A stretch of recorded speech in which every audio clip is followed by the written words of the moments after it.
Bueno, nosotros habíamos terminado de ver esa última oración, ese versículo 11 del capítulo número 5, que era, vino gran temor sobre toda la iglesia, ¿no? Y estuvimos reflexionando ahí un poco acerca eh, de lo que es también el temor de la iglesia y cómo también Lucas nos menciona no solamente las victorias, ¿no? Y las cosas lindas y buenas, sino que también nos menciona hechos como este, ¿no? Que son más difíciles, que nosotros decimos, bueno, es un Dios de amor y cómo un Dios de amor puede hacer esto, ¿no? Esto simplemente tiene que ver con que Dios no cambió, ¿sí? De la misma manera que Dios en el Antiguo Testamento, ahora también es en el Nuevo, ¿no? Y como pide santidad en el Antiguo Testamento, ahora nuevamente pide santidad en el Antiguo Testamento, también pide santidad en el Nuevo Testamento, ¿no? Y ahí en el versículo 11 nos dice que por causa de esto sobrevino o vino un temor a toda la iglesia y sobre todo los que oyeron estas cosas. Sí, entonces Dios se puede mover todavía de esta manera. ¿Sí? No es algo exclusivo del Antiguo Testamento que el juicio viene sobre su pueblo, ¿no? También nos menciona que puede pasar en el Nuevo Testamento, en su iglesia. Sí, porque esto ya es la iglesia, como somos todos nosotros. Ahora, del 2 al 16, ahí hay como una especie de transición, ¿sí? Que nos va a determinar un periodo de tiempo que no sabemos cuál es, ¿sí? Pero dice que por la mano de los apóstoles se hacían muchos señales y prodigios. Sí, estaban todos unánimes en el pórtico de Salomón, o sea, ellos iban y seguían con esa tradición de ir al templo, y sobre todo en los lugares o en los tiempos, horas de la oración, ¿sí? Dice, de los demás, ninguno se atrevía a juntarse con ellos, mas el pueblo los alababa grandemente, y los que creían en el Señor aumentaban más, gran número así de hombres como de mujeres. Fíjense que el Evangelio se estaba, por causa de estas señales y prodigios, se estaba extendiendo. No solamente era algo bueno esto, ¿sí? Por cómo estaba la iglesia o cómo se movía la iglesia, sino que dice que se añadían más gentes, ¿sí? Más personas. Y aclara que no solamente eran hombres, sino que también eran mujeres. Entonces vemos acá cómo, al contrario de lo que era el judaísmo, que normalmente venía por la cabeza del hogar, que eran los hombres, ahora son las mujeres las que van aceptando también el Evangelio y van constituyendo esta nueva familia, esta nueva iglesia, ¿sí? Entonces eso es un detalle que lo remarca bastante, ¿no? No solamente había hombres, sino que también había mujeres. Y también se producían prodigios, ¿sí? Versículo 15 y 16, ahí está el famoso hecho donde Pedro con sus sombras sanaba gente, ¿no? Por cómo está construido el texto y por el griego, se nota o deja ver que se está refiriendo a estas personas, ¿sí? Eran creyentes, ¿no? Los que hacían esto, los que ponían las camas, los lechos, los que traían enfermos, los que traían atormentados, eran cristianos. Y entonces creían en el poder de Jesús. Por lo tanto, creían en los apóstoles, ¿no? En lo que ellos podían hacer por el poder de Jesús. Entonces ellos eran los que traían, ¿sí? Traían personas para ser sanadas. Esto también nos puede dar a nosotros cómo debería ser, ¿no? Nosotros llevamos o deberíamos llevar personas para que conozcan a Jesús, para que conozcan el poder de Dios, ¿no? Entonces eso es como una aclaración, ¿no?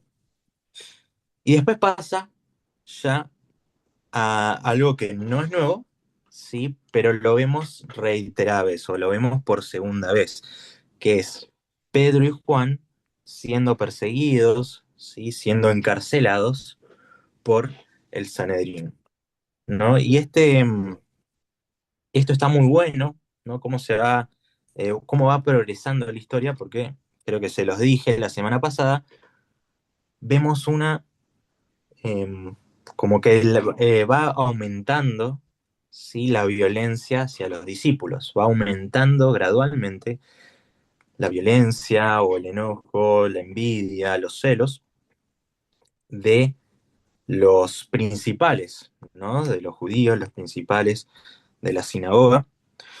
Y acá específicamente, fíjense que va a decir que se va a levantar el sumo sacerdote, los que estaban con él, y la secta de los saduceos, ¿no?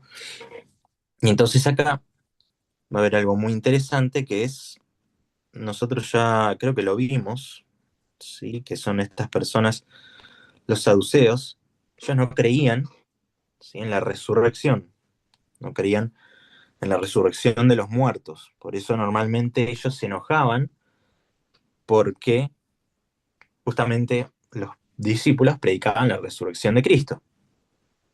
Entonces eso iba contrario, iba directamente en oposición al pensamiento de los saduceos. Entonces dice que se llenaron de celos. Obviamente, seguro que era por la popularidad que iba ganando. ¿Sí? Esa palabra de celos tiene que ver más que nada con tener envidia, ¿no? Tener envidia de lo que otro posee y seguramente, por el contexto del capítulo, está hablando de esas personas que se añadían eh, cada día a la iglesia, ¿no?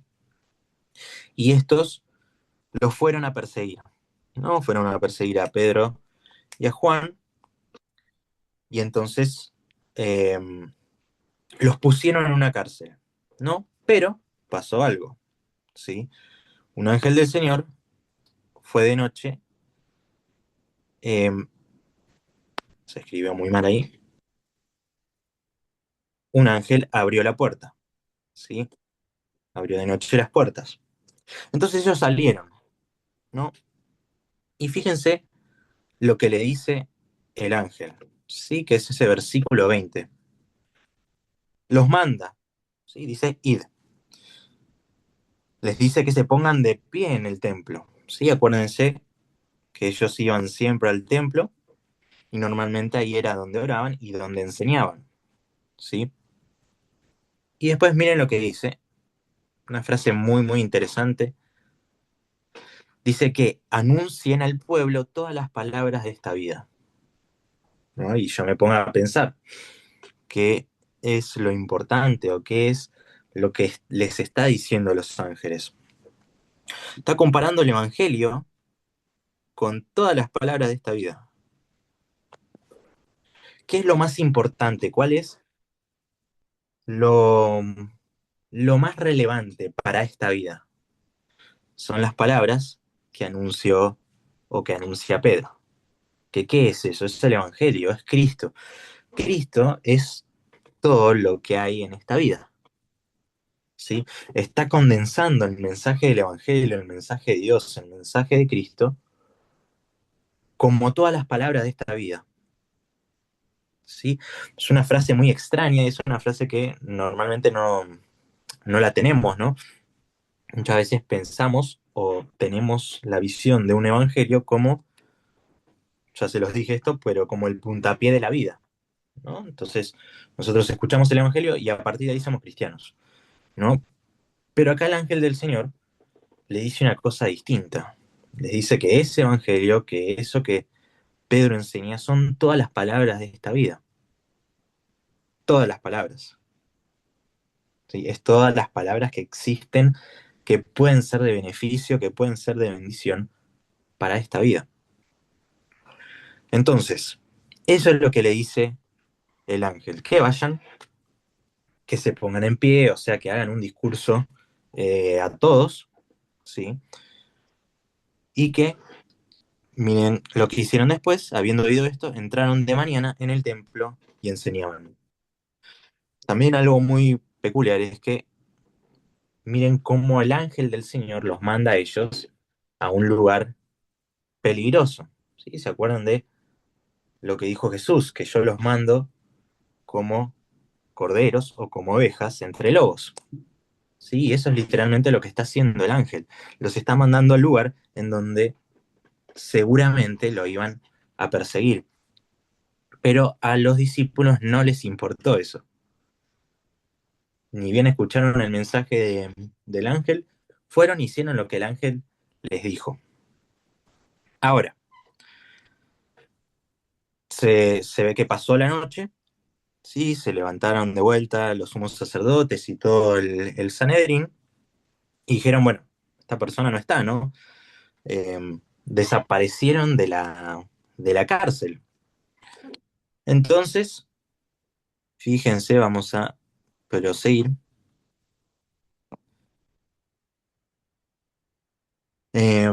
Versículo 25, sí, dice, pero viniendo uno les dio esta noticia, he aquí los varones que pusiste en la cárcel están en el templo y enseñan al pueblo.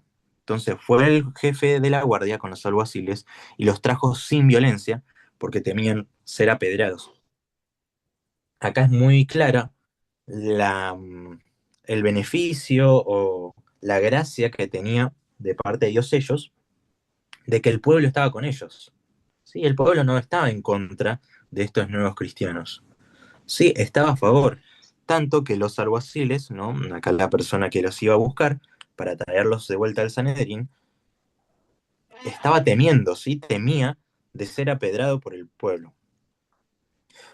Y ahora viene una pregunta, ¿sí? Una acusación de parte del Sanedrín y una respuesta de Pedro, ¿sí?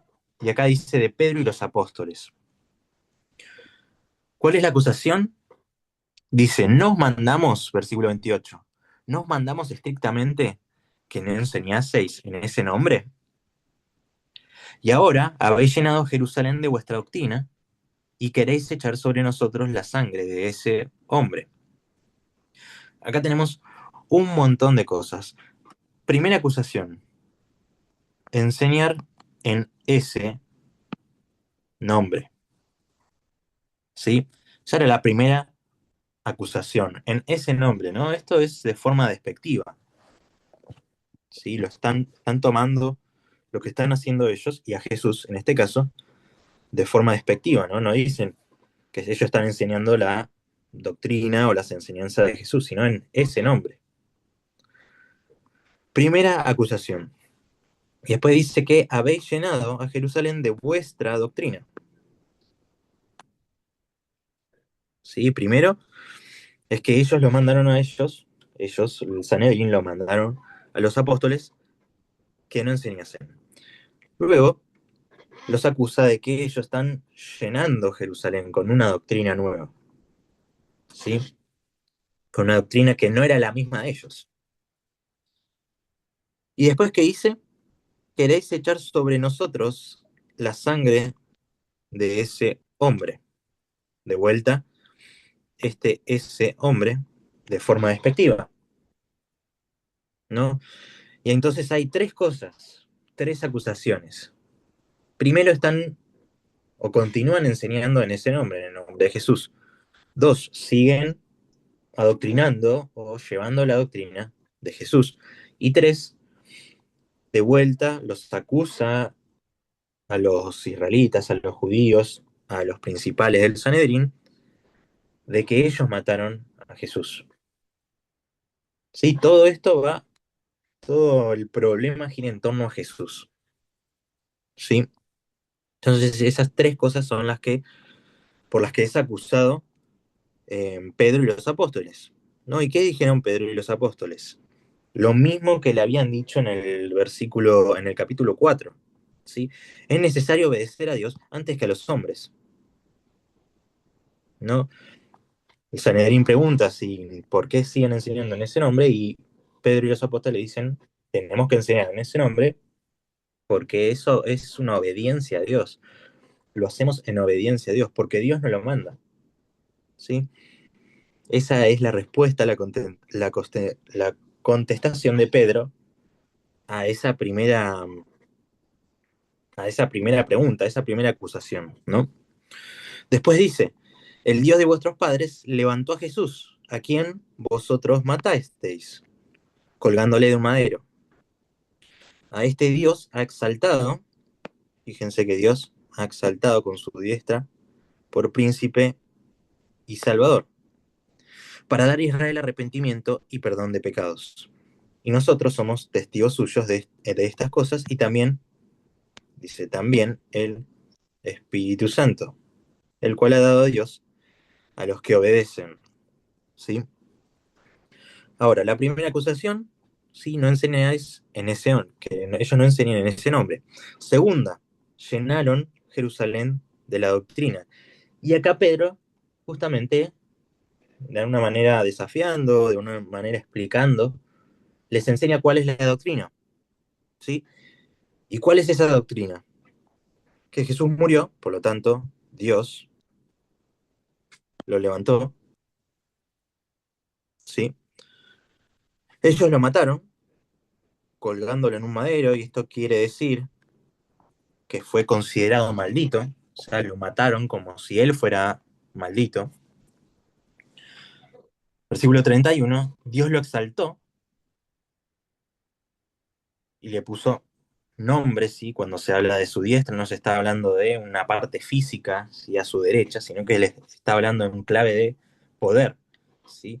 Fue, eh, fue empoderado, por así decirlo, ¿sí? Fue glorificado por príncipe y salvador, y este salvador es el que da a Israel arrepentimiento y perdón de pecados, ¿sí? Eso es doctrina.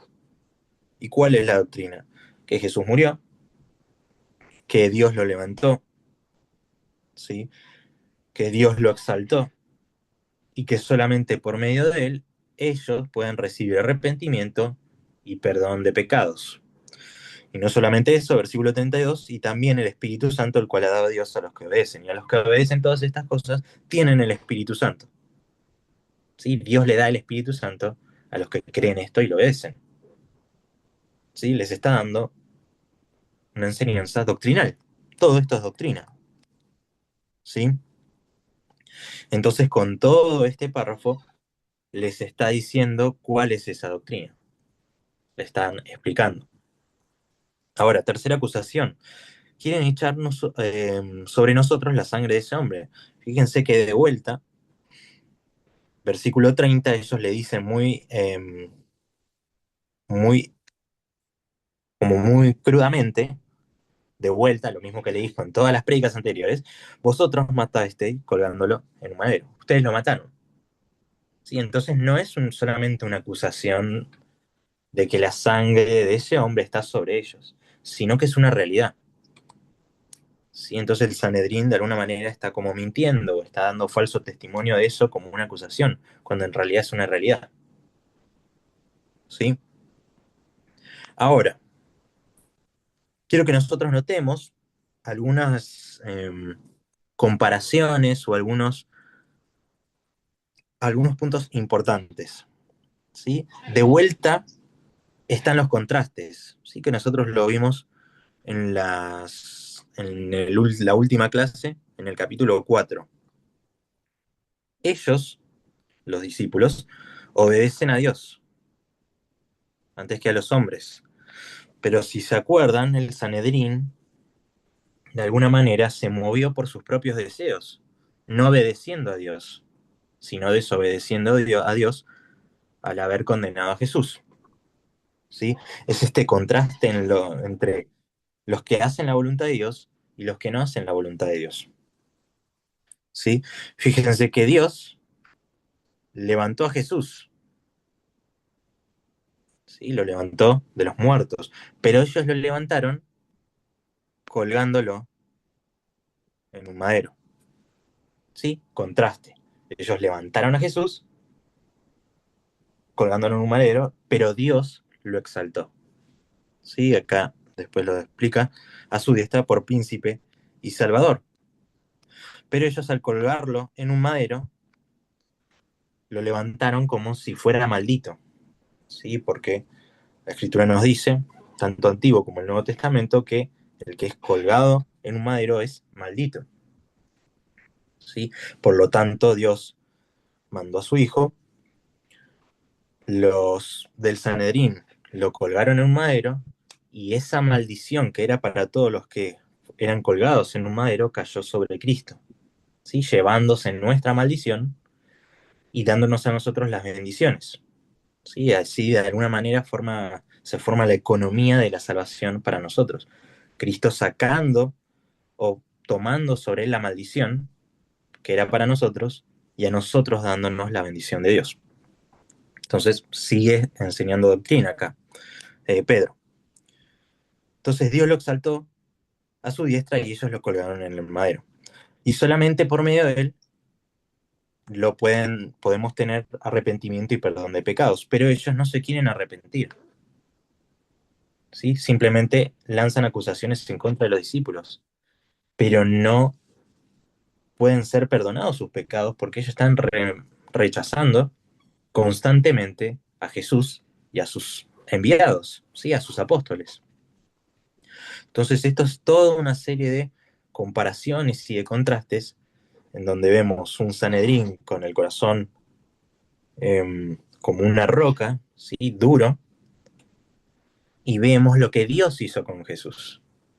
¿Sí? ¿En qué estima lo tiene a Jesús Dios el Padre? ¿En qué estima lo tiene a su Hijo? Y acá vemos en qué estima lo tienen los del concilio a Jesús, ¿no? Al Hijo de Dios. Y al final dice que nosotros somos testigos, ¿sí? Versículo 32. Y también el Espíritu Santo, el cual ha dado a Dios a los que le obedecen. Fíjense que el Espíritu Santo fue testigo, ¿sí? El Espíritu Santo fue testigo.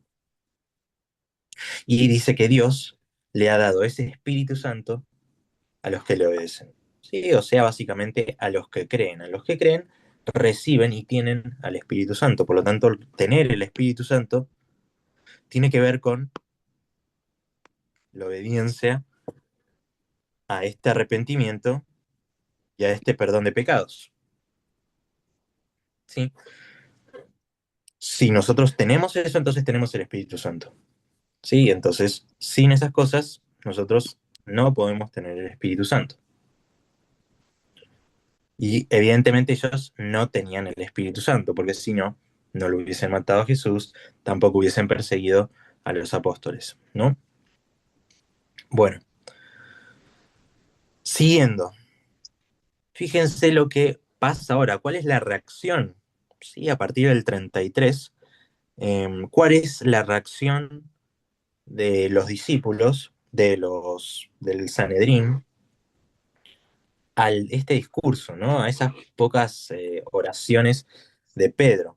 Dice que se enfurecían y querían matarlos. Acuérdense que antes estaban enojados, ¿no? Y le dijeron, bueno, les prohibimos ahora predicar y enseñar en ese nombre, ¿sí? Pero no parecía haber un odio en el corazón de ellos. Sin embargo, acá dice que se enfurecían y querían matarlos. Ya pasó esto de simplemente a un grupo peligroso capaz para ellos, desde su perspectiva, a hacer ahora un problema muy grande a tal punto de que querían matarlos. Pero acá aparece alguien muy conocido, ¿sí? Llamado Gamaliel. ¿Sí? Este Gamaliel, si ustedes se acuerdan bien, tiene que ver con Pablo. ¿Sí? Fue el que instruyó a Pablo en la ley. ¿Sí? Este Gamaliel es el mismo que después el mismo Pablo en Hechos capítulo 22, si no recuerdo mal, 22, eh, él menciona como que él fue instruido a los pies de Gamaliel. Gamaliel era un personaje muy, muy conocido, sí, que él, eh, si ustedes ven, si no recuerdo mal, a Josefo, que fue un historiador judío, él habló de este Gamaliel, sí, era una persona muy conocida, como muchos rabíes o maestros, sí. La otra vez estaba un poco pispeando un libro que me regalaron hace muy poquito, y mencionaba que este Gamaliel fue uno de los primeros que fue llamado el maestro, ¿sí? Que fue llamado Raba, no solamente rabí, ¿sí? Sino como mi maestro, rabí quiere decir mi maestro, sino como el Rab, la persona que es el maestro. ¿Sí? Gamaliel fue uno de los primeros, ¿no? Esto para que ustedes tengan una noción de lo importante. Y fíjense que acá viene este Gamaliel, ¿sí? Y se levanta, y no es que los defiende, ¿sí? Sino que es una persona muy prudente, ¿sí? Dice que, según esto, que era doctor de la ley, venerado de todo el pueblo. Entonces habló ahí con el resto del Sanedrín y les dijo básicamente algo muy, muy lógico, ¿no? ¿Qué les dijo? Versículo 38. Apartaos de esos hombres y dejadlos, porque si este consejo o esta obra es de los hombres, se desvanecerá, mas si es de Dios, no lo podréis destruir. No seáis tal vez hallados luchando contra Dios. Fíjense que es muy lógico lo que dice, ¿no? Le dice, bueno, viendo seguramente la respuesta o la actitud que tenían el resto del Sanedrín de querer matarlo, dijo, bueno, paremos el carro, si esto es de Dios, va a prosperar obviamente. Y si prospera, quiere decir que estamos ahora en contra de Dios. Pero si no prospera y no es de Dios, entonces no hace falta que nosotros lo matemos a este movimiento nuevo que se está generando. Simplemente va a desaparecer como pasó, ahí dice versículo 36, porque antes de esos días se levantó Teudas, ¿sí? Una persona llamada Teudas, y en el versículo 37, después de este se levantó Judas el Galileo, ¿sí? En los días del censo. Entonces, hubo un Teudas que seguramente fue una persona que se postuló de alguna manera como el Mesías, pero su movimiento decayó, y lo mismo pasó con Judas el Galileo, y de ese Judas el Galileo sí hay información histórica, y que él inició como si fuese una campaña de liberación contra los romanos, ¿no? Porque él estaba ofendido de que los romanos les obligaran a ellos a dar dinero al emperador. Entonces se levantó este Judas Galileo, el Galileo, y empezó como una especie de terrorismo, ¿no? En contra de, de los romanos. Se levantó y seguramente murió, y el resto de esas personas que lo acompañaban también desapareció. Entonces lo que dice Gamaliel es muy lógico, ¿no? Él es una persona sensata, no los defendió a ellos, sino que fue prudente para con Dios. ¿Sí? Dijo, bueno, si esto es de Dios va a prosperar, y si no, va a desaparecer. Entonces, ¿qué es lo que hicieron ellos? ¿Qué es lo que salió como resultado de ese concilio? ¿Sí? Versículo 40, y convinieron con él, o sea, estuvieron de acuerdo con él. Llamando a los apóstoles, después de azotarlos, les intimidaron que no hablasen en el nombre de Jesús y los pusieron en libertad. Fíjense que antes no hubo violencia. ¿Sí? En el capítulo 4 no hubo violencia. Ahora fueron azotados. Sí, seguramente fue con una de las penas, también la misma que Jesús, ¿sí? De haber sido azotado las 39 veces. Entonces, esto, acuérdense que es una posición de inferioridad, una posición más de vergüenza, porque si ellos habían sido azotados después de salir del Sanedrín, quiere decir que su pecado era muy grave delante de todo el pueblo de Israel. ¿Sí? Sin embargo, ¿cuál fue la actitud de ellos? Versículo 41. Y ellos salieron de la presencia del concilio gozosos de haber sido tenidos por digno de padecer afrenta por causa del nombre. ¿Sí? Esto es muy, pero muy clave. ¿Sí?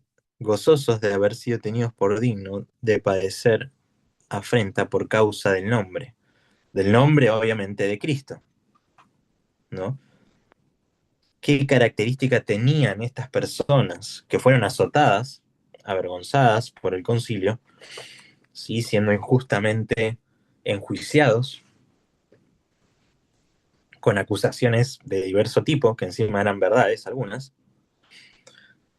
Salieron gozosos, ¿sí? De las persecuciones, de la violencia, salieron gozosos. Y fíjense por qué salieron gozosos. No porque los pusieron en libertad, no era la libertad lo que les dio gozo, sino el haber sido tenidos por dignos de padecer afrenta por causa del nombre. O sea, ellos no fueron gozosos simplemente porque pudieron predicar, porque pudieron poner su caso, ¿sí? O porque de alguna manera Dios los liberó de eso, o porque no murieron, sino de vuelta fueron gozosos o tuvieron gozo por padecer afrenta, o sea, por sufrir ellos estaban gozosos porque sufrieron por causa de Cristo.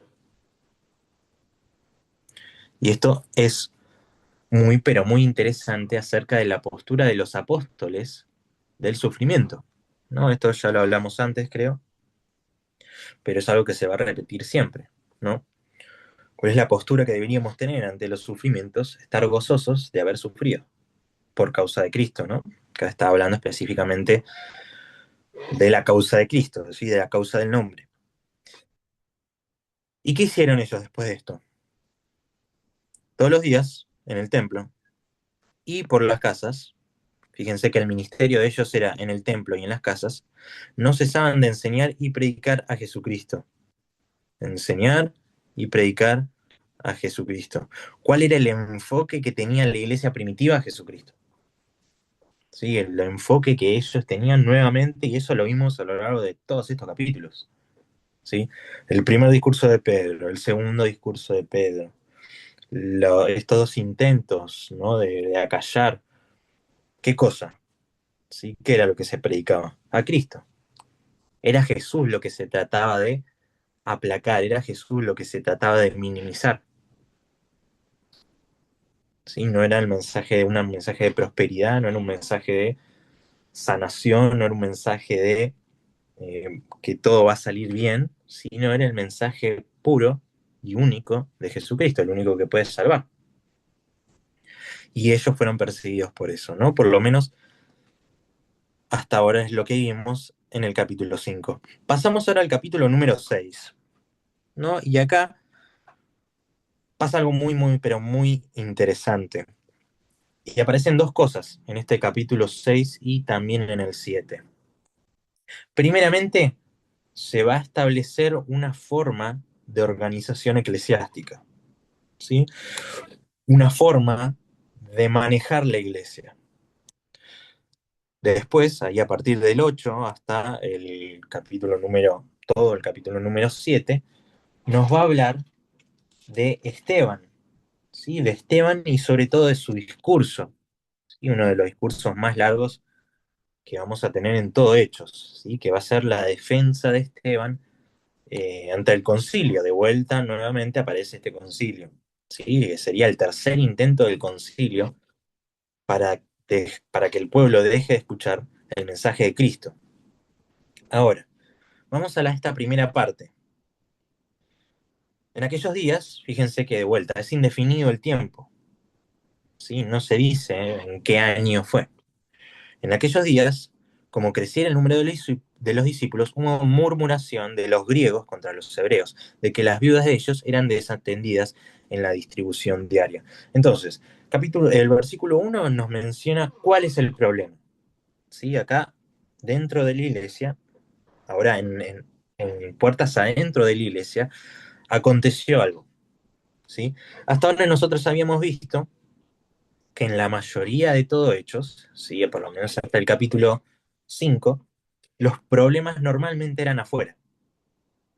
¿Sí? Los problemas siempre vinieron de afuera, siempre vinieron de el Sanedrín, siempre vinieron de lo que ellos predicaban afuera.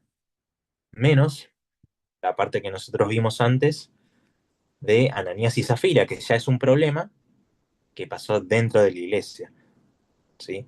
Ahora vemos otro problema que aconteció dentro de la iglesia, ¿no? Por lo tanto, ya vemos que los discípulos y los apóstoles y la iglesia tiene dos problemas principales que debemos afrontar, ¿sí? Lo que pasa fuera de la iglesia, ¿sí? Lo que pasa en la sociedad, lo que pasa en la política, lo que pasa en el barrio, ¿sí? Tenemos ese ministerio, ¿sí? A ir afuera, pero también tenemos problemas adentro.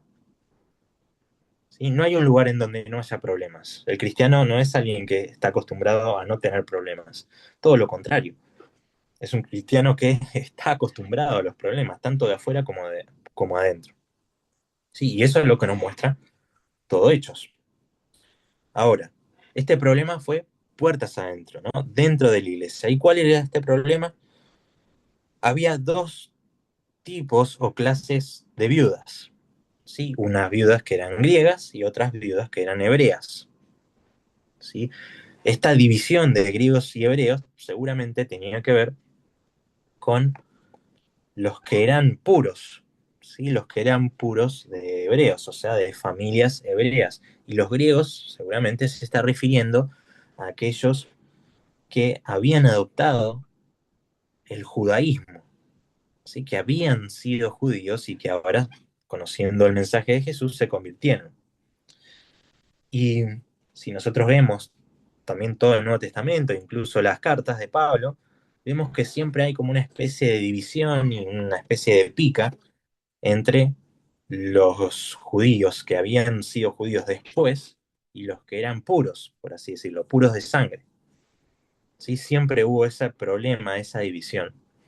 Por eso Jesús lo que siempre hizo fue hacer un solo cuerpo, hacer un solo, que ellos estén en una unión, en una común unión.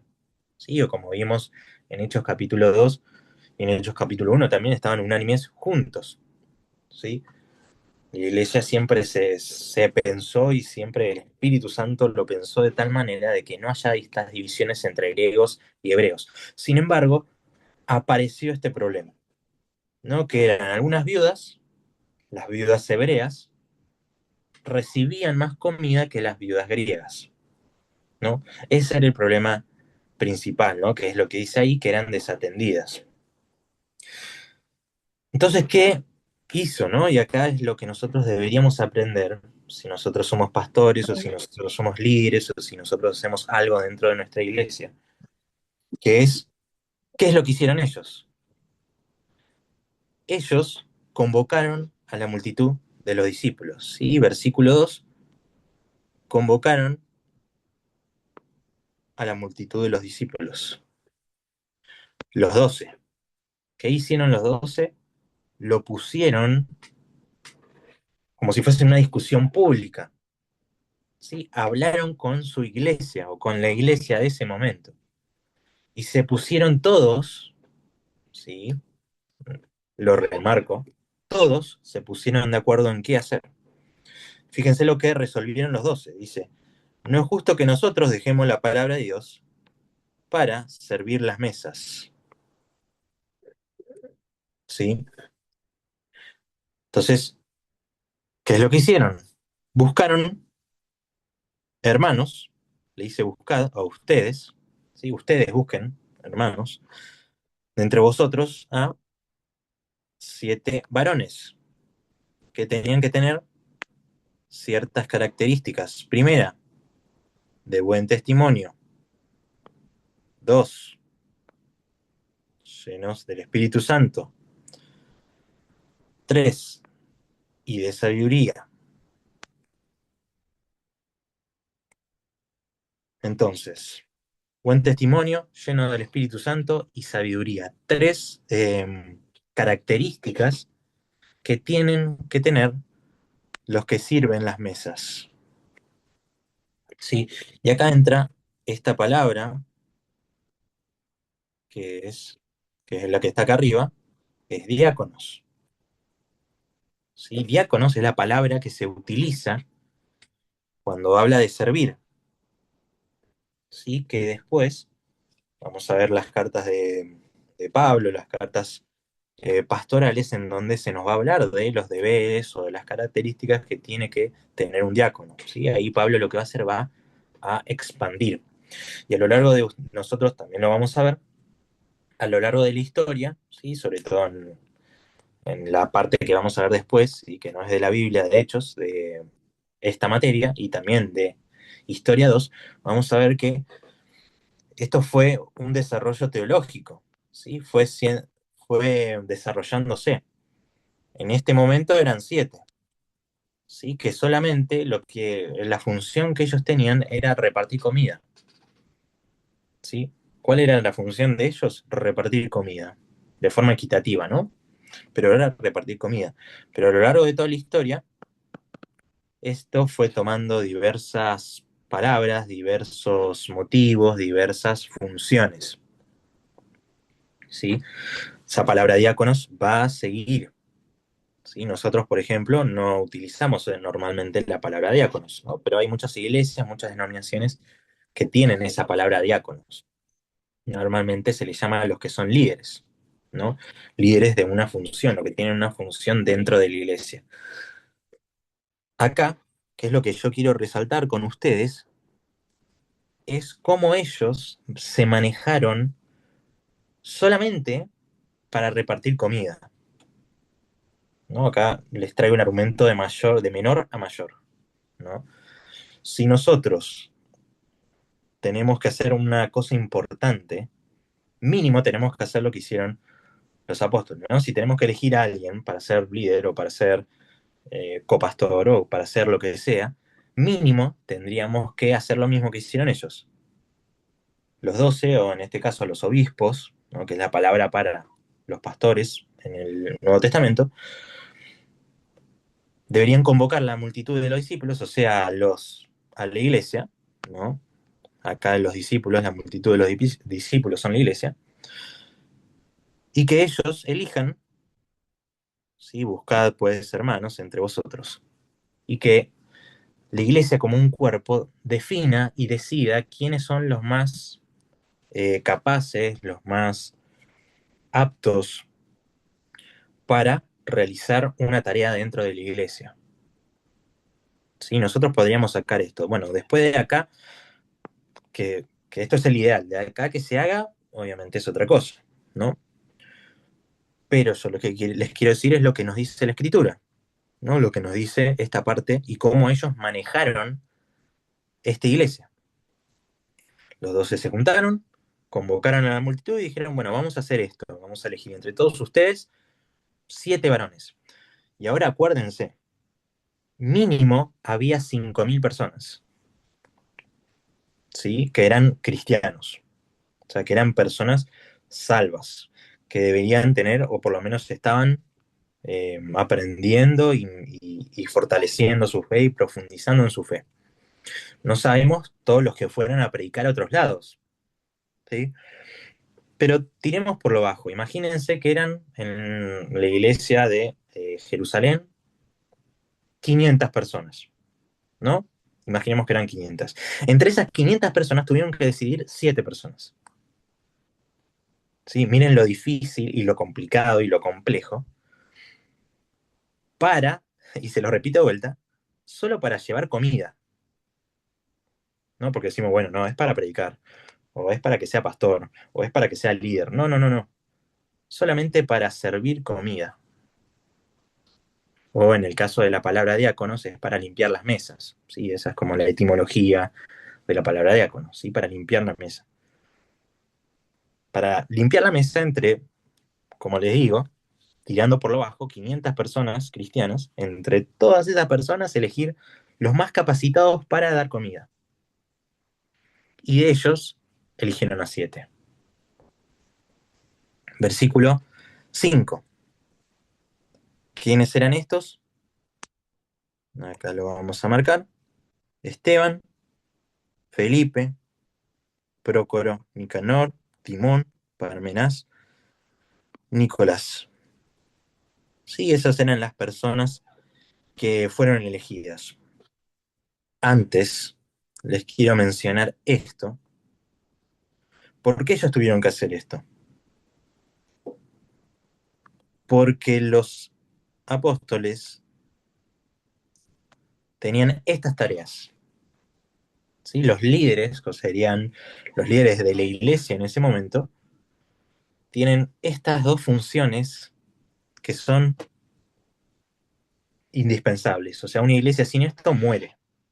Sin esto la iglesia es asesinada, por así decirlo. Oración y palabra. Oración y palabra. ¿Qué es lo más importante para un líder de una iglesia? Sí, que nosotros le llamamos pastor, que el Nuevo Testamento le llama obispo o le llama pastor por su función. ¿Sí? Pastor es una de las funciones que tiene, ¿sí? No es el título. En el Nuevo Testamento. ¿Sí? En el Nuevo Testamento, pastor es una de las cosas, uno de los atributos que tiene que hacer el obispo. ¿Qué es lo que tiene que hacer el obispo o el pastor?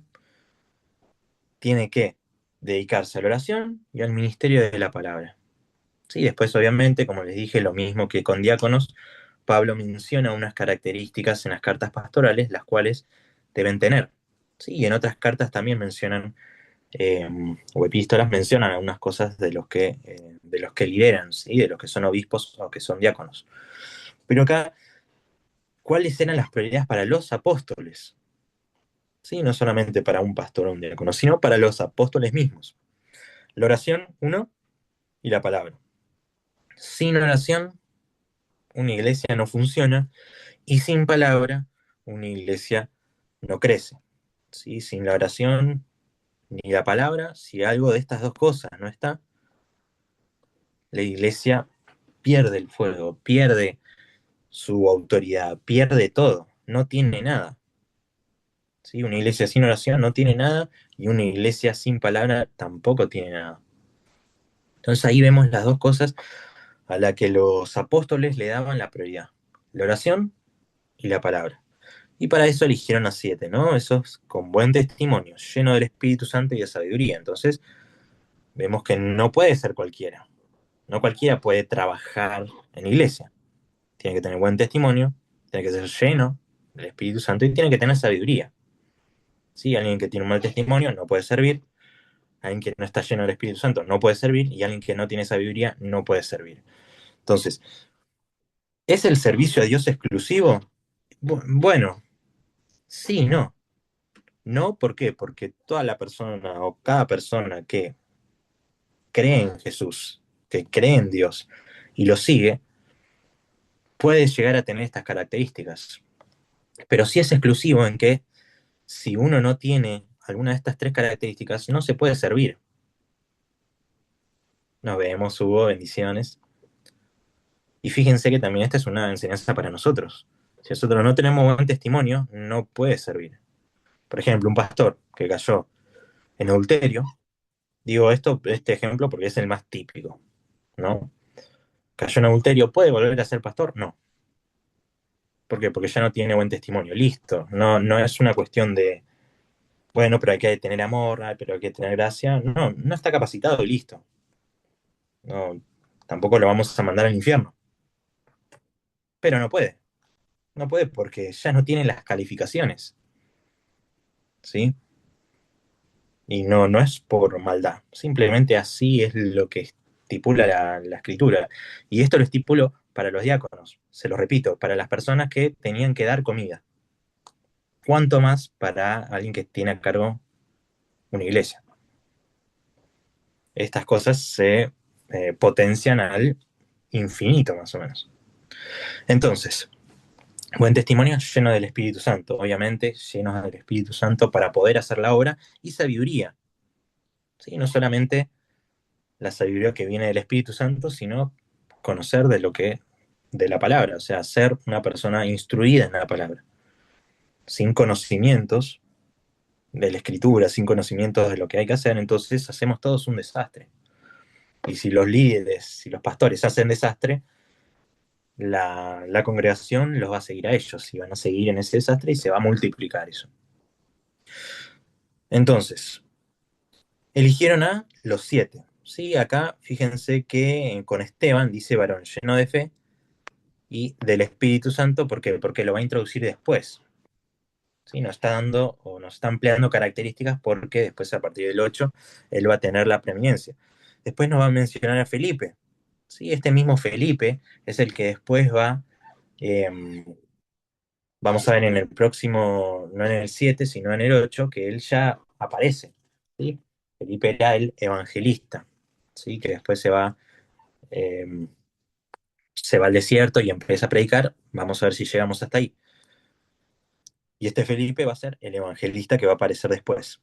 Entonces vemos que Esteban y Felipe y Prócoro, Nicanor, Timón, Parmenas y Nicolás, prosélito de Antioquía, a los cuales presentaron ante los apóstoles, quienes orando les impusieron las manos. Fíjense que el pueblo, o sea, los hermanos, los presentaron a ellos.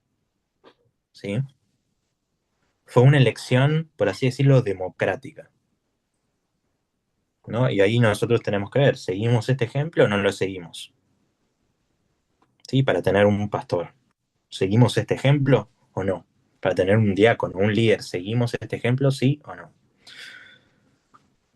Bueno, esas son preguntas que nos confrontan, ¿sí? O por lo menos desde mi punto de vista, a mí, cuando yo leo esto, me confrontan. Pero bueno, seguimos. Dice, orando, les impusieron las manos, ¿no? Un acto típico que se hacía públicamente, ¿sí? Ante todo, ante toda la iglesia de imponer las manos, ¿no? Esto también se hizo cuando mandaron a Pablo, por ejemplo, y a los que iban con él a los distintos viajes misioneros, ¿no? Fue una práctica típica, ¿no? El imponer las manos como una señal de que Dios estaba probando eso y de que Dios estaba sobre ellos. Entonces, crecía la palabra del Señor. Sí, esto obviamente es algo que dice siempre, y el número de discípulos se multiplicaba. También muchos de los sacerdotes obedecían la fe. Fíjense que esto es un dato muy particular. No solamente eran personas judías, ¿no? Que estaban ahí, que no, capaz no tenían vinculación con todas las actividades de los judíos o del Sanedrín, pero había algunos sacerdotes que obedecían a la fe, ¿no? Y esto es muy, pero muy interesante. Obedecían a la fe, estos sacerdotes. Y así termina, ¿no? Así termina esta sección de cómo la iglesia se fue organizando. ¿Sí? La iglesia no es solamente un cuerpo en donde cada uno hace lo que puede y lo que quiere, sino que tiene una estructura, una jerarquización, una organización. Entonces, la palabra de Dios crecía, ¿sí? Del Señor crecía, había más discípulos, ¿sí? Incluso muchos sacerdotes eran parte de esos discípulos. Ahora, se nos va a introducir el personaje de Esteban, ¿sí? Final del capítulo 6, todo el capítulo 7, ¿sí? Nos va a hablar de Esteban y su predicación o de su defensa ante el Sanedrín. ¿Sí? Entonces, ahora nos va a contar otra historia, ¿sí? Que es la historia de Esteban. Primero nos va a dar una descripción de quién era Esteban. ¿Sí? Esteban era una persona o un joven lleno de gracia, lleno de poder. Él hacía milagros, prodigios, ¿sí? Pero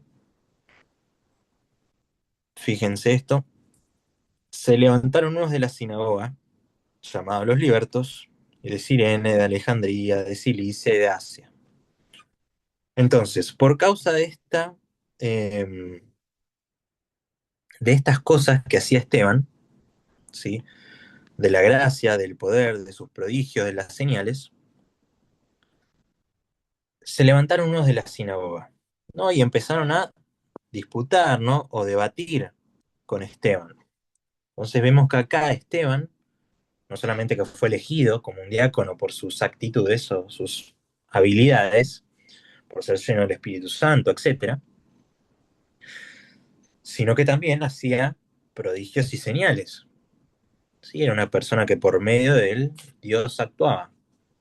Y por causa de esto se levantaron unos de una sinagoga. Acuérdense que las sinagogas no eran lo mismo que el templo. En las sinagogas, ¿qué se hacía? Se hablaba de la palabra, se enseñaba y se oraba. ¿Sí? Esas eran las dos funciones. ¿Cómo se hacía una sinagoga? Tenía que haber 10 hombres. ¿Sí? Por medio de 10 varones se podía levantar una sinagoga. ¿Ok? Y estas sinagogas estaban distribuidas a lo largo de todo el pueblo, ¿sí? No solamente de Israel, sino también de otros lugares, por la parte de Asia, ¿no? La parte de Europa y también África. ¿Sí? Esos tres lugares tenían en distintos lugares, distintos sitios, normalmente céntricos, sinagogas que estaban formadas por mínimo 10 varones, ¿sí? 10 varones judíos. Entonces ahí se levantaba una sinagoga. Ahí se hacía para esto, ¿no? Para hablar sobre la palabra de Dios eh, y además para orar. Entonces, había distintas sinagogas distribuidas por todos los lugares y había distintos tipos de sinagoga. Y estas personas empezaron a debatir con Esteban, ¿no? Pero, ¿qué es lo que pasaba con este Esteban, no podían resistir la sabiduría y al espíritu con que hablaba. ¿Sí? No era una sabiduría que provenía de Esteban, provenía de Dios. Y no era el espíritu de Esteban, ¿sí? Sino que era el espíritu de Dios que hablaba o que le daba letra a él para que él disputara con ellos, ¿no? Y seguramente lo que habló, ¿no? Y eso lo podemos decir por causa de el discurso que va a hacer su defensa, va a hablar acerca de la ley de Dios, va a hablar acerca de la gracia, va a hablar acerca de Cristo, va a hablar acerca de su muerte y qué es lo que representó la muerte de Cristo, y de esos temas va a tratar después, ¿sí? Entonces, ¿qué es lo que fabricaron, ¿sí? Estas personas para que Esteban sea enjuiciado? Sobornaron a unos, ¿sí? ¿Con qué? ¿Sí? Para que digan qué cosa. Que blasfema contra Moisés y contra Dios, ¿sí? O sea, está siendo acusado Esteban de que él estaba blasfemando contra Moisés y contra Dios, ¿no? Seguramente al decir que Cristo era mayor que Moisés, entonces estaba haciendo a Cristo, a Jesús, mayor que Moisés, por lo tanto está blasfemando. También seguramente por su discurso, Esteban planteó de alguna manera que Jesús era Dios, por lo tanto también está blasfemando contra Dios. Esta es la misma acusación que le hicieron a Cristo en su, cuando él dijo que él era, ¿sí? Que también por causa de eso Jesús fue condenado, según el Sanedrín, por blasfemia. ¿Sí? El Sanedrín, entonces lo digo eh, como un agregado, el Sanedrín estaba compuesto por 70 personas, ¿sí? Y normalmente los 70 estaban reunidos alrededor del acusado y el acusado era puesto en el medio. ¿Sí? Esa era la forma en la cual una persona era puesta ante el Sanedrín. Así que imagínense que no estaban los 70, bueno, capaz Esteban ahora iba a estar frente a 30 o 40 o 50 o 60 personas defendiéndose. Sí, acuérdense, pónganse en la piel de Esteban, ¿no? O sea, estaba él frente a un montón de personas que eran los más importantes de todo el pueblo de Israel y eran de los más importantes en todo el mundo para los judíos, ¿sí? Entonces, eh, blasfemar contra Moisés y contra Dios, ¿no? Y soliviantaron al pueblo, a los ancianos y a los escribas, ¿no? O sea, de alguna manera eh, los hicieron caer en ese juego de que él había blasfemado contra Moisés y contra Dios, ¿no? Entonces, el pueblo, pusieron al pueblo en contra de Esteban, a los ancianos en contra del pueblo, a los escribas en contra del pueblo, ¿sí? Y lo arremetieron, o sea, lo agarraron violentamente y lo llevaron al concilio, ¿sí? Ahí ya no fueron los romanos, o no fueron los alguaciles los que lo llevaron, ¿sí? Sino que este grupo de personas, el pueblo, los ancianos y los escribas, lo arremetieron, lo arrebataron y lo llevaron, ¿sí? Obviamente a la fuerza, ¿no? De forma violenta. Se pusieron testigos falsos, ¿no? De vuelta a los testigos falsos, este hombre no cesa de hablar blasfemas contra este lugar santo. Acuérdense que Jesús dijo que eh, este templo iba a ser destruido y en 3 días lo iba a reconstruir, ¿no? Y los escribas, los fariseos se enojaron con Cristo, con Jesús, ¿por qué? Porque ellos pensaban que él estaba hablando del templo, el templo de Jerusalén, el templo físico, el de piedra, pero se nos menciona en la escritura que Jesús en realidad estaba hablando de su propio cuerpo, o sea, su propio cuerpo iba a ser derribado, aunque el cuerpo después fue resucitado, pero el templo hasta ahora no se reconstruyó, ¿sí? El templo fue destruido en el año 70. Así que la profecía de Jesús de que el templo iba a ser derribado también aplicaría de alguna manera de forma profética muchos años después, en el año 70, ¿no? Pero él estaba hablando de forma espiritual, de su propio cuerpo.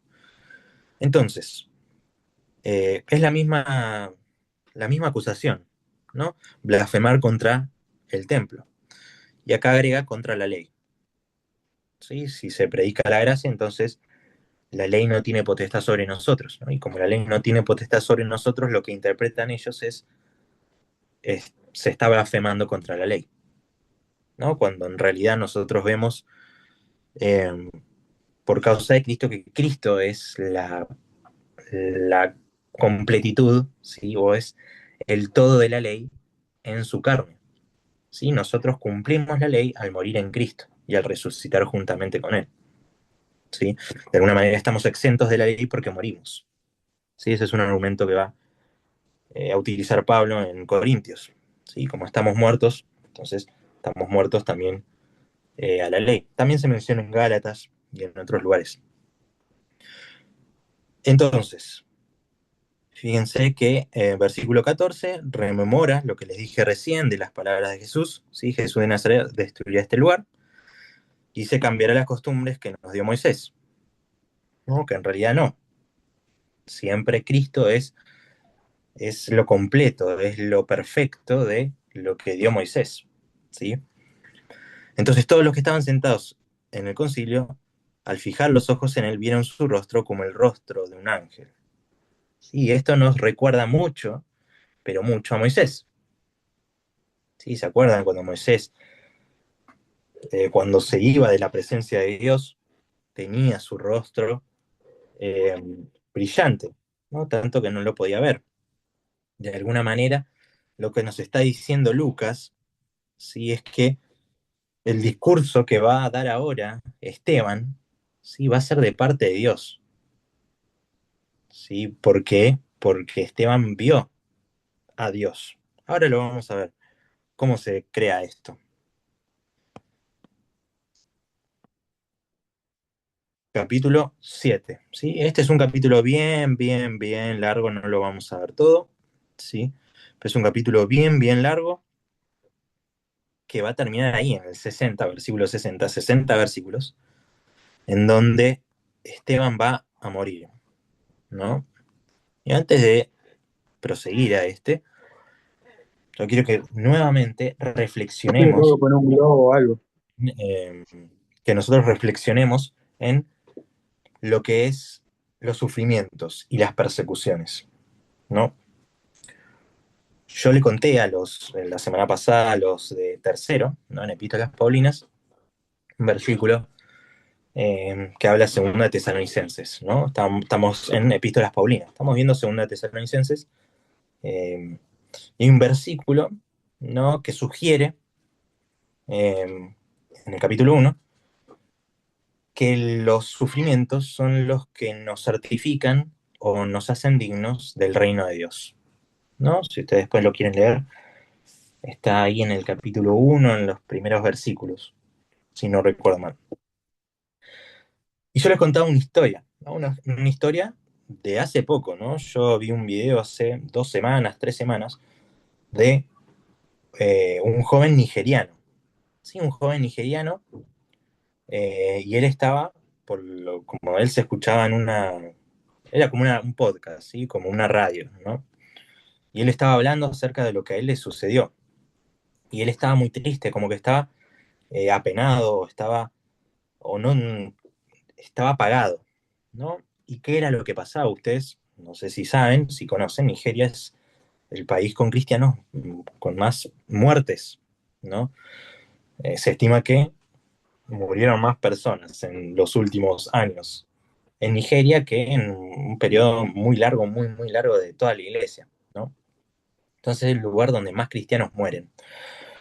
Y lo que decía este chico, ¿no? Él contaba, ¿no? Su historia y él pedía oración a las personas dueños de este podcast que oraran por él, ¿no? Y él contaba su historia. Él era un joven que los padres, ¿no? Tanto el papá como la mamá, eran pastores. Y él que contaba, ¿no? Yo lo que quiero es que ustedes se pongan en la mente de estos primeros cristianos, ¿no? Como ellos, está bien, nosotros vemos, por ejemplo, esto que pasó con Esteban, ¿no? Pero también esto pasa hoy en día, ¿no? ¿Qué le pasó a los padres de este joven? Bueno, en su iglesia se ve que hubo una especie de redada, ¿no? Acuérdense que en Nigeria es muy importante la cantidad de musulmanes extremistas, ¿sí? Violentos, entraron a la iglesia y separaron hombres y mujeres, ¿no? A los líderes, a los pastores, a los que eran más importantes, los separaron, ¿sí? Las mujeres fueron violadas, los hombres se les cortaron la cabeza a todos frente a todos los cristianos, ¿no? Frente a toda la congregación. Y las mujeres, después de ser violadas, obviamente también les cortaron la cabeza, ¿no? Entonces, esto lo contaba el joven eh, de forma muy apenada, ¿no? De forma muy triste. Y no es para menos, ¿no? No sería muy lindo que a nuestros familiares les hagan todas estas cosas. Pero ¿por qué les cuento esto? Que es horrible. Porque a veces nosotros no nos damos o no tenemos en cuenta la dimensión, porque nosotros estamos acá, yo por ejemplo estoy acá sentado tranquilamente y después de esto me voy a ver el partido, ¿sí? Como mucho, a la noche, bueno, voy a orar, voy a leer la Biblia, voy a leer un libro, me voy a acostar y mañana voy a trabajar.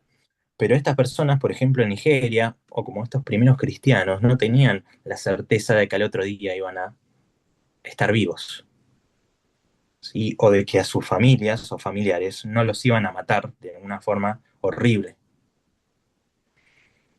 Y esto es muy interesante porque nos hace apreciar la libertad que tenemos acá, ¿no? Tanto en Argentina como en América, ¿no? Pero pasa algo muy interesante, ¿no? No sé si ustedes ya conocen los testimonios de las personas de estos países que vienen a, por ejemplo, Estados Unidos, ¿no? Y ellos ven, los que son perseguidos, los que son todos los días, tienen ese riesgo de morir, vienen al cristianismo de nosotros, ¿sí? Vienen a nuestro cristianismo y se quieren ir, ¿sí? Los cristianos que están en otros lugares perseguidos, que les pasan estas cosas que le acabo de contar, prefieren estar viviendo en eso que vivir en nuestras iglesias. ¿Por qué? Porque, según lo que dicen ellos, nosotros estamos dormidos.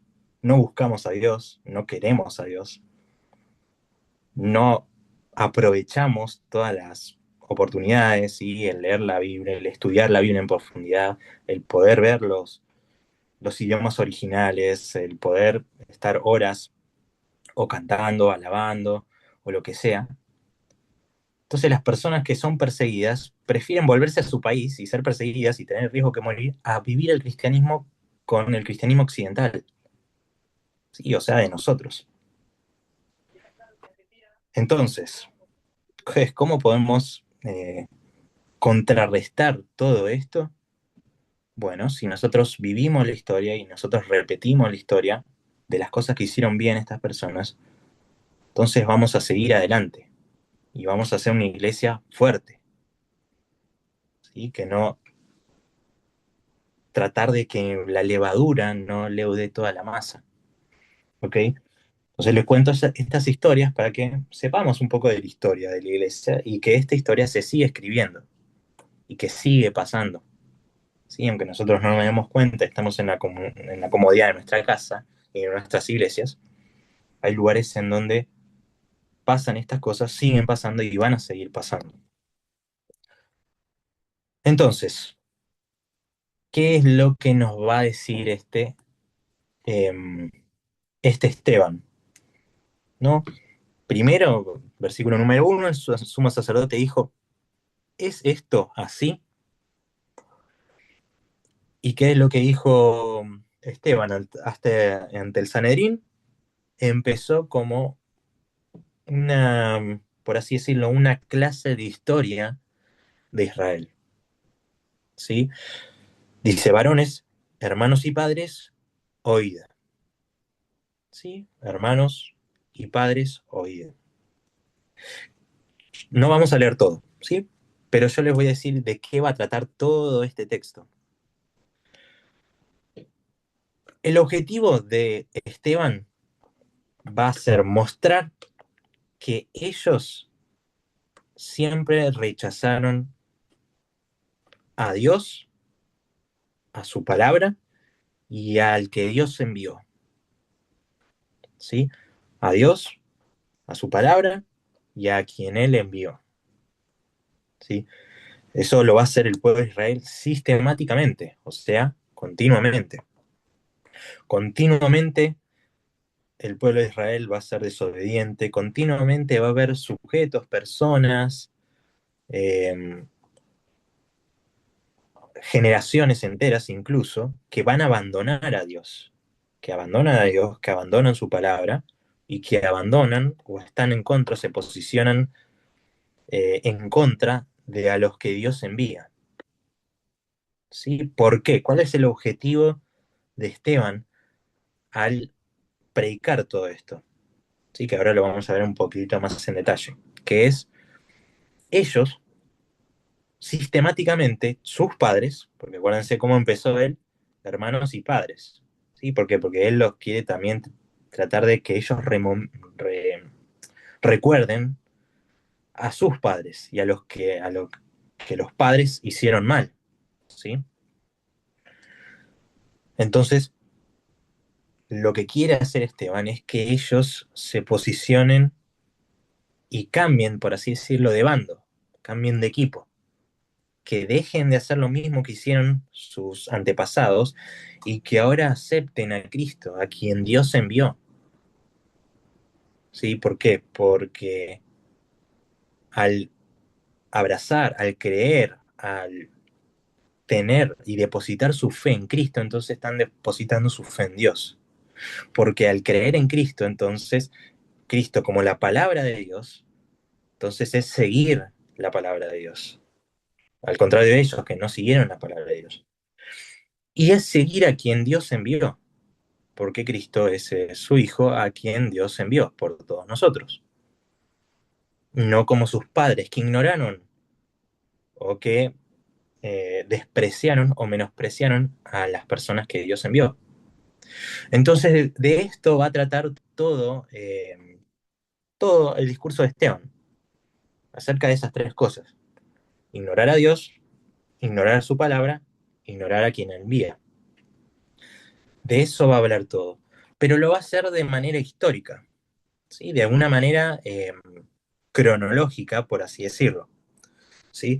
Él va a empezar con Abraham. ¿Sí? Va a empezar Abraham y dice que Dios le habló. ¿Sí? Ahí el versículo 1, versículo 2, el Dios de la gloria apareció a nuestro padre Abraham estando en Mesopotamia antes que morase en Harán. ¿Sí? Entonces, acuérdense también, ¿sí?, que una de las acusaciones era que él blasfemaba en contra del templo. ¿Sí? El templo para ellos era algo sagrado, incluso hoy en día, por ejemplo, el Muro de los Lamentos es un lugar sagrado. ¿Sí? Entonces también lo que quiere decir Esteban es que Dios se manifestó en otros lugares que no era el templo. Esa es otra de las cosas, pero no va a ser lo más importante. ¿Sí? Entonces, Dios se presentó a Abraham, ¿sí? Le dio la promesa de que de su descendencia iba a ser bendita toda la tierra y que le iba a dar una tierra. ¿Sí? Entonces, la primera persona que aparece, ¿quién va a ser? Va a ser Moisés. ¿Sí? La segunda persona que va a aparecer va a ser Isaac y particularmente Jacob. ¿Sí? Por ejemplo, ustedes ven en el versículo 8, y le dio el pacto de la circuncisión, y así Abraham engendró a Isaac y le circuncidó al octavo día, e Isaac a Jacob, y Jacob a los 12 patriarcas. ¿Sí? Entonces, va a aparecer Abraham, como Abraham engendró a Isaac, ahí no va a hablar de Ismael, ¿sí? Porque lo que quiere decir Esteban es que ellos, que son el pueblo, los descendientes de Abraham, ellos fueron los que ignoraron a Dios, persiguieron a los enviados de Dios, ¿sí? Abraham, Isaac, Jacob, y de Jacob los 12, ¿sí? Las 12 tribus de Israel, ¿no?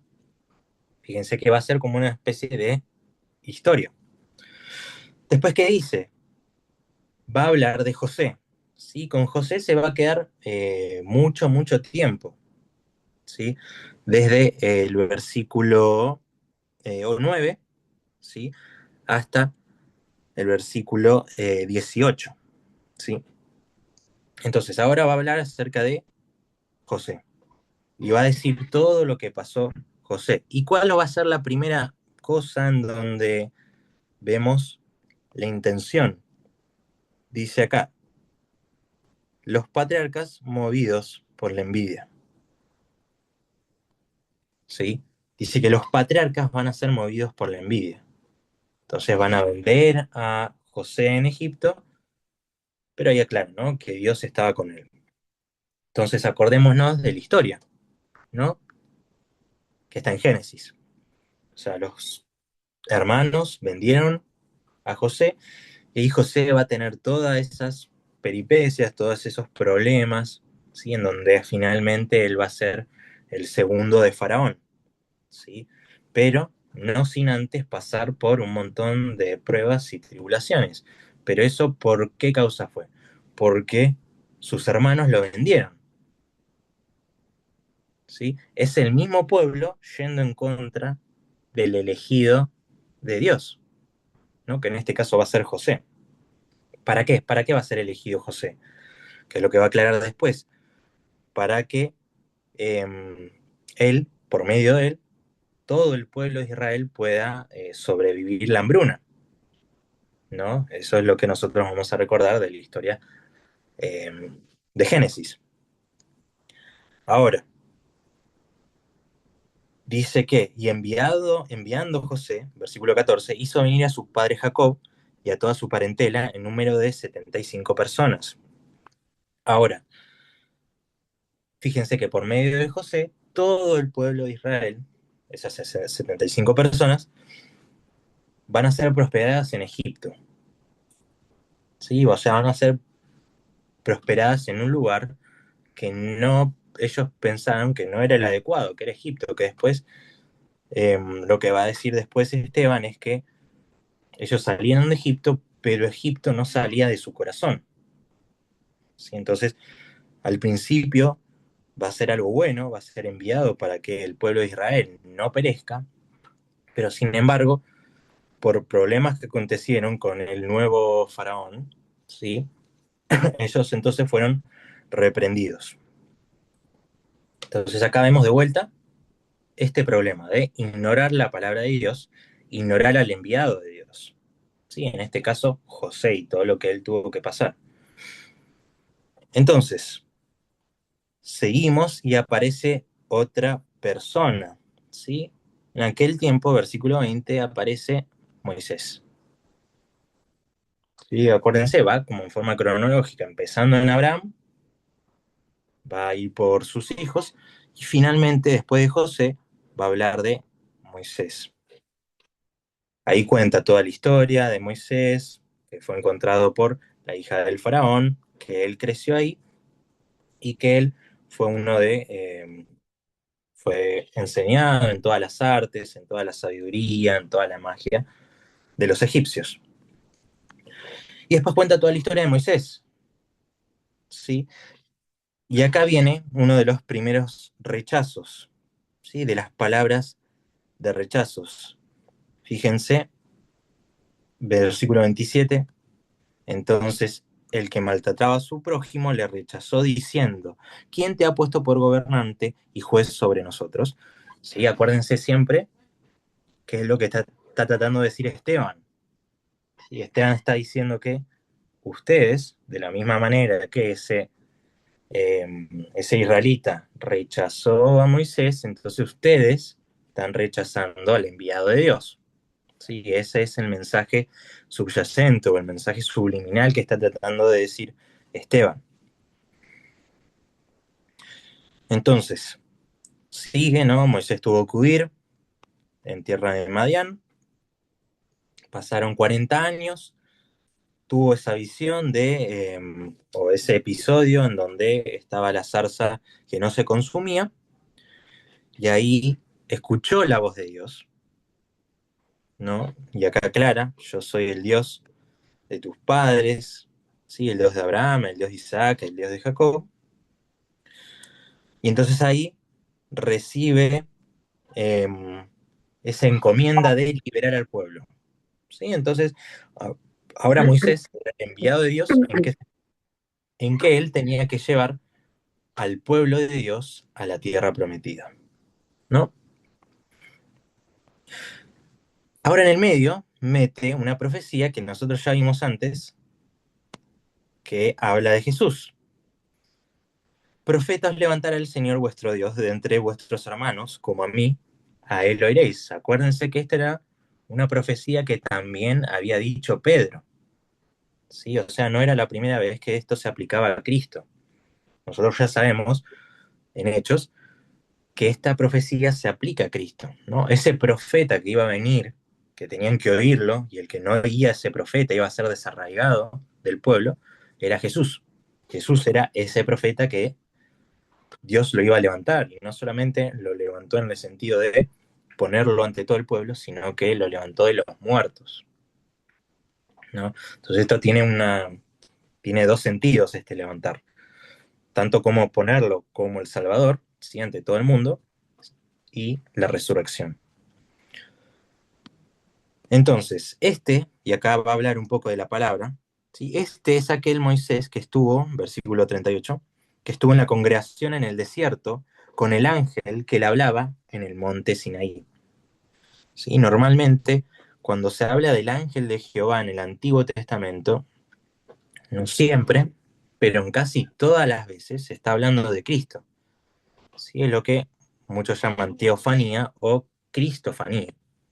¿Sí? Una aparición de Cristo en el Antiguo Testamento.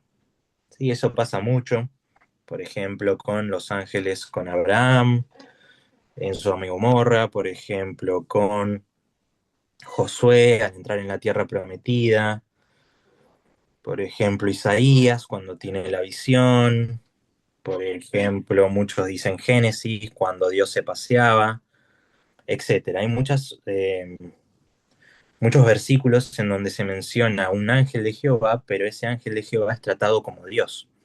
Sí, eso nos da la norma de que no era solamente un ángel y que era Cristo, una manifestación de Cristo, una manifestación de Dios en el Antiguo Testamento. ¿No? Eso se llama teofanía, teo de Dios, fanía de epifanía, que es algo claro, algo que se manifiesta, o una cristofanía. ¿Sí? Entonces, volvemos de vuelta al texto de Esteban. Dice, al cual, versículo 38, es aquel Moisés que estuvo en la congregación en el desierto con el ángel que le hablaba en el monte Sinaí. Esto fue cuando recibió la ley. Y con nuestros padres, ¿sí? Y que recibió la palabra de vida para darnos. Fíjense que la ley, acuérdense que ellos lo acusaron a Esteban de blasfemar contra la ley, ¿no? Pero acá miren cómo Esteban toma la ley. Toma como las palabras de vida, ¿sí? No descarta la ley Esteban, sino que les da la interpretación real, que en realidad eran las palabras de vida. ¿Sí? Hagan esto y vivirán. ¿Sí? Eso es la ley.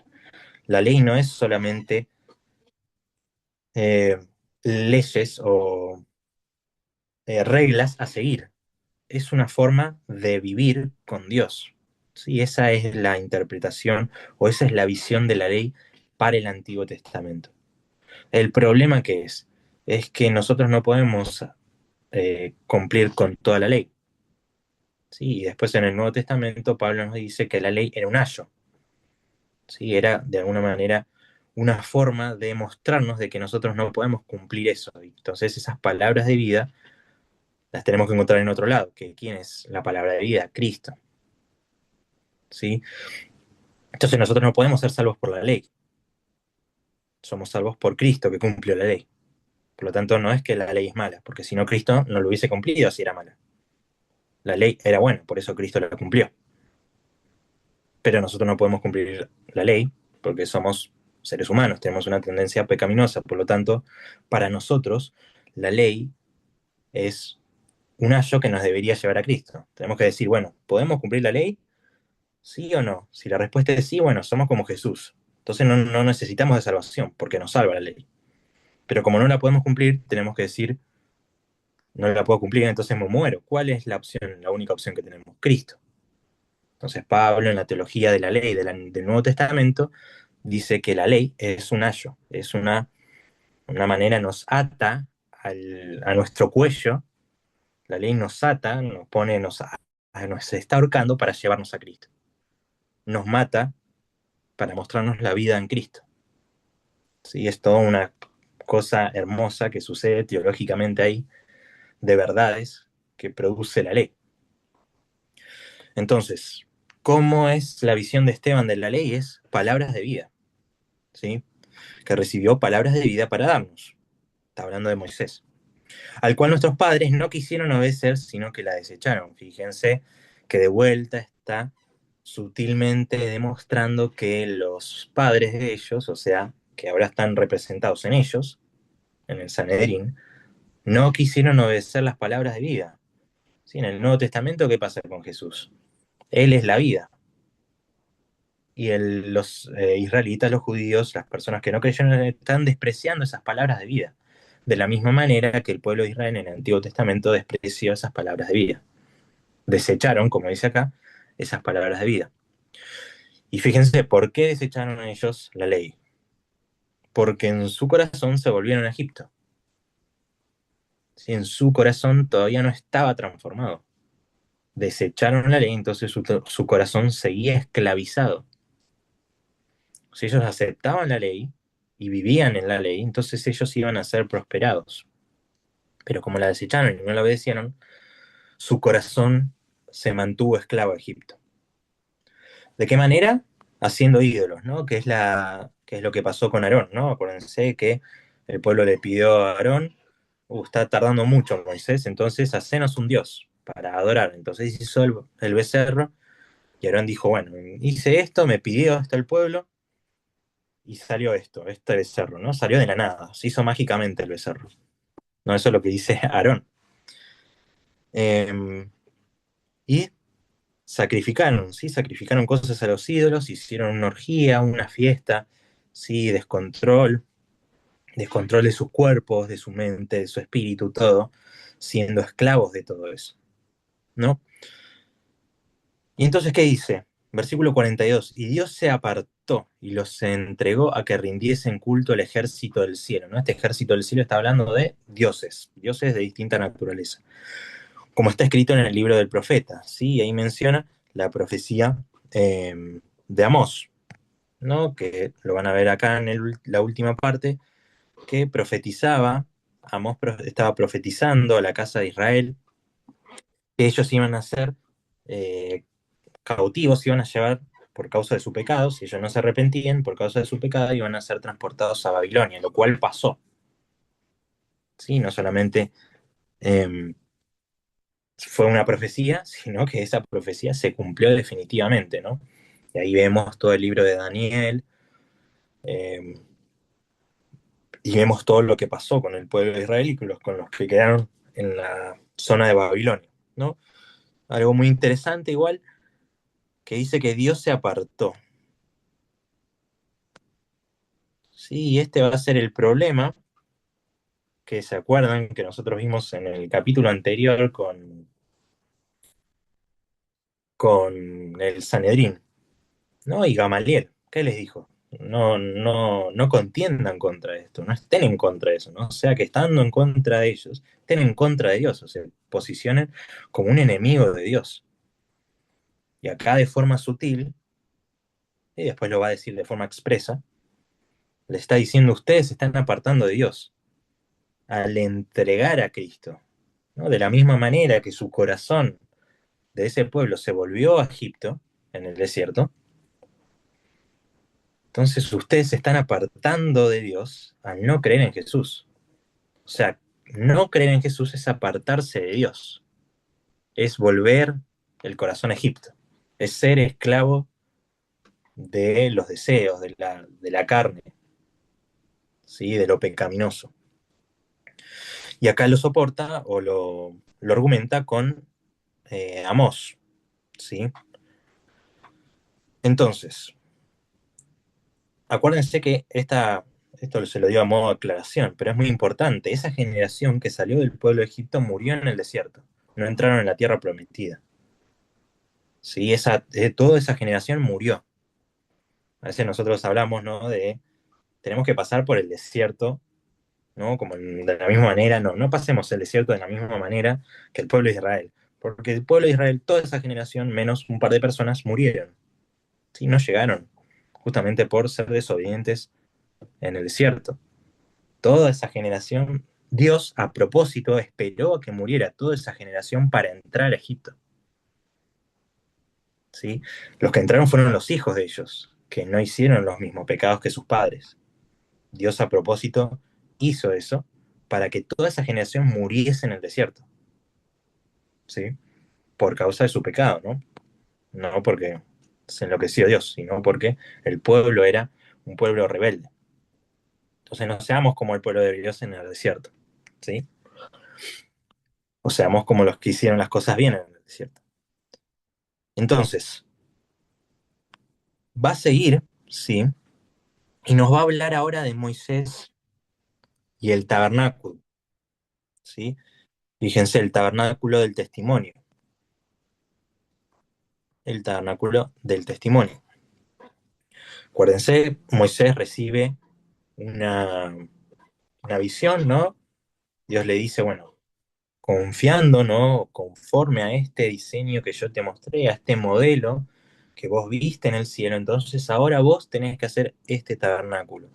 Y acuérdense, no sé si se los dije, pero si no se los vuelvo a repetir, o se los digo por, de forma nueva, cuando por ejemplo la escritura en Juan capítulo 1 nos menciona que Dios se hizo hombre, ¿sí? Y habitó entre nosotros, está utilizando esto mismo, ¿sí? Se tabernaculizó, se hizo tabernáculo. Entonces, de la misma manera que Moisés vio, ¿sí? Moisés vio el tabernáculo, el diseño perfecto en el cielo, Cristo es el tabernáculo que desciende de los cielos y se hace hombre, se encarna, para después ser elevado.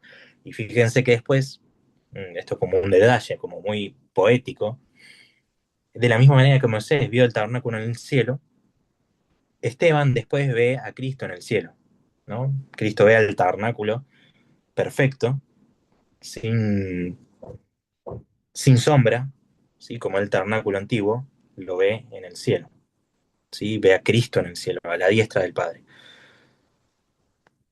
Pero bueno, seguimos con el discurso de Esteban, ¿sí?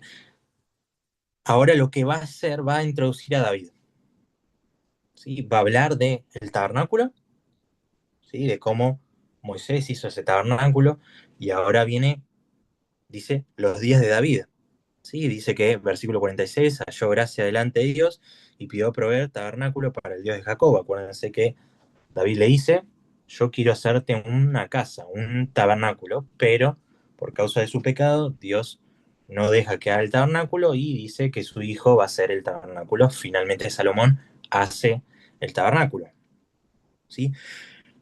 Pero dice una cosa más. Dice 47, más Salomón le edificó casa. Si bien el Altísimo no habita en templos hechos de manos, como dice el profeta, el cielo es mi trono y la tierra es el estrado de mis pies, ¿qué casa me edificaréis? Dice el Señor, o cuál es el lugar de mi reposo. ¿No hizo mi mano todas estas cosas?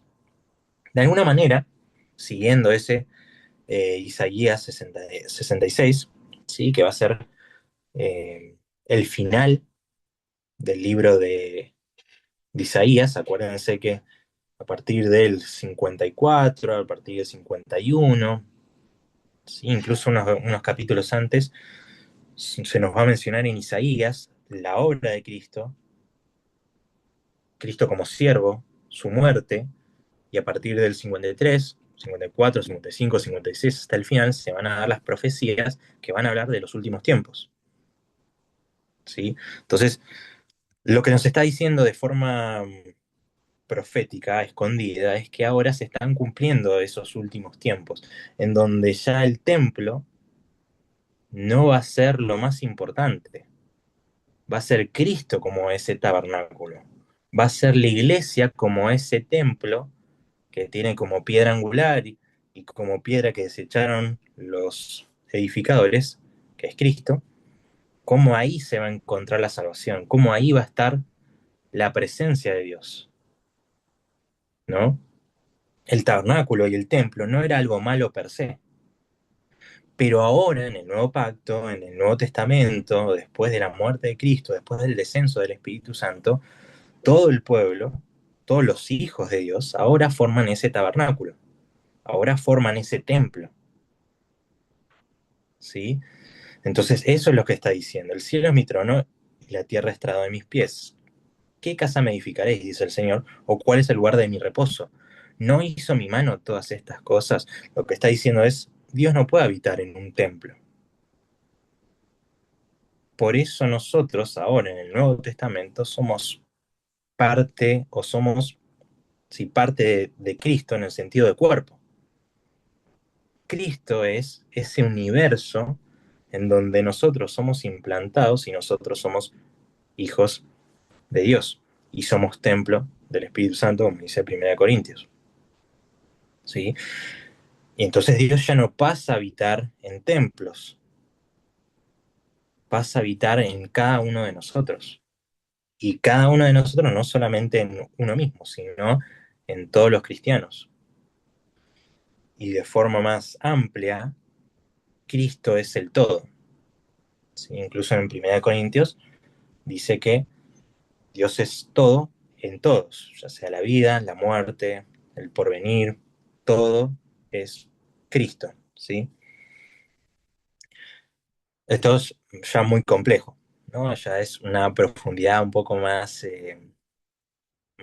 compleja, pero el argumento con el que va a terminar va a ser este, ¿sí? Que no hay ahora un templo físico en el cual Dios mora, sino que Él mora en todos nosotros, en la iglesia. Por lo tanto, ellos como Sanedrín, ¿sí? Ellos como los principales de la ley, tendrían que saber que ahora, como cambió, como dice Ezequiel, cambió Jeremías también, como cambiaron ahora los tiempos, como cambió ahora el pacto, ahora tenemos el nuevo pacto.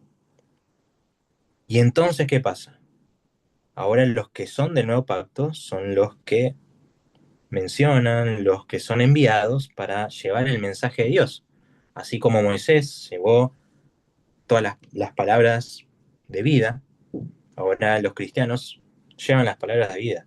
Así como José recibió esa revelación, ahora nosotros tenemos la revelación de Cristo y tenemos que llevárselo al pueblo. Así como José, por causa de él, todo el pueblo de Israel tuvo comida, ahora nosotros le damos a los que creemos y los que somos cristianos, le llevamos al resto del mundo ese pan de vida, ¿sí? Ese maná escondido de Apocalipsis, que es Cristo. Así como Moisés fue rechazado, Cristo fue rechazado, y nosotros predicamos a ese Cristo rechazado. Entonces, versículo 51, de alguna manera Esteban cambia todo, ¿sí? Cambia su manera de hablar. ¿Y qué es lo que dice? Duro de cerviz, e incircunciso de corazón y de oídos, vosotros resistís siempre al Espíritu Santo, como vuestros padres, así también vosotros. Fíjense que ahora va a cambiar, va a rotar la forma en la que él le explica. ¿Sí? Él primero empezó con una descripción del pueblo de Israel y todo lo que ellos hacían por medio de personas, ¿no? Empezando con Abraham, después con José, lo vimos con Moisés, con los profetas, ¿sí? Terminando en Josué. Pero acá él cambia, hace un pivotea su discurso y ya les habla directamente a ellos con una acusación. Y le dice lo mismo que le dijo Dios al pueblo de Israel, lo mismo que dice Jesús, ¿no? Duros de cerviz, o sea, duros de cabeza, incircuncisos de corazón y de oídos. Vosotros siempre resistéis al Espíritu Santo, ¿no? Entonces, ¿cuál es el pecado que les va a, a mencionar? Va a ser el de eh, eso, el que ellos resisten al Espíritu Santo. ¿Por qué? porque al resistir a la palabra de Dios, entonces están resistiendo al Espíritu Santo. Al resistir a Cristo, a Jesús, entonces están resistiendo a el Espíritu Santo. Al resistir a Jesús, resistir al Espíritu Santo, al resistir a Dios, están haciendo lo mismo que hicieron los padres. Lo mismo que hicieron los padres con Moisés, lo mismo que hicieron los padres con José, lo mismo que hicieron los padres al ignorar todo lo que ellos tenían, que era el tabernáculo, que era Dios mismo. Entonces, 52. ¿A cuál de los discípulos, de los profetas, no persiguieron vuestros padres? Y mataron a los que anunciaron de antemano la venida del justo, de quien vosotros ahora habéis sido entregadores y matadores.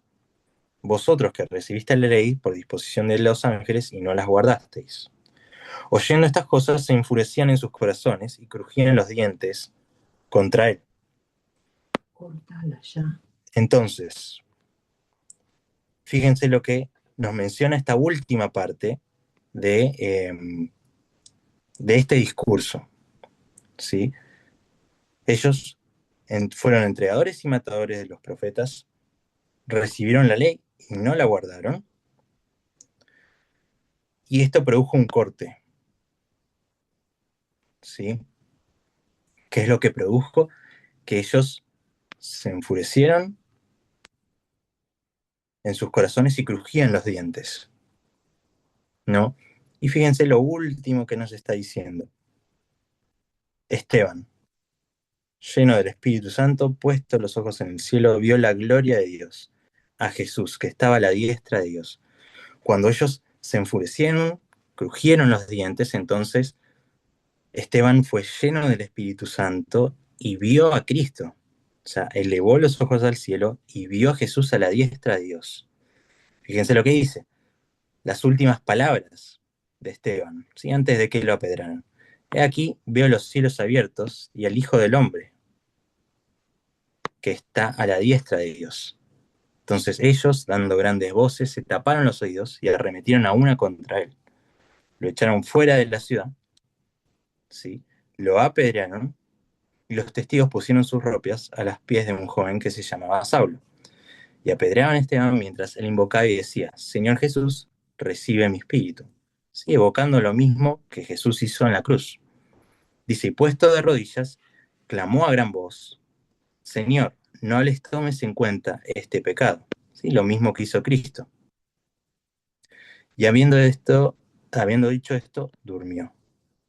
O sea, murió. ¿Sí? Entonces, Esteban era una figura, de alguna manera estaba representando a Cristo con su vida. ¿Sí? Esteban, un joven lleno del Espíritu Santo, elevó la mirada a los cielos, vio a Cristo, lo vio a Jesús a la diestra de Dios, testificó ante el Sanedrín que ya lo estaban por matar, como a Jesús como el Hijo del Hombre, y él recibió de forma pacífica, ¿sí? Sin mostrar ninguna reprensión, la muerte, ¿no? Y la recibió de alguna manera. Señor Jesús, recibe mi espíritu, así como Cristo dijo las últimas palabras en la cruz, y como dijo Jesús, no le tomes en cuenta este pecado. ¿Sí? Entonces, con esta muerte de Esteban, bueno, también un detalle, acá aparece por primera vez Saulo, ¿sí? Que después se va a hablar de él y vamos a ver su conversión, ¿sí? Pero ahí finalmente termina este capítulo número 7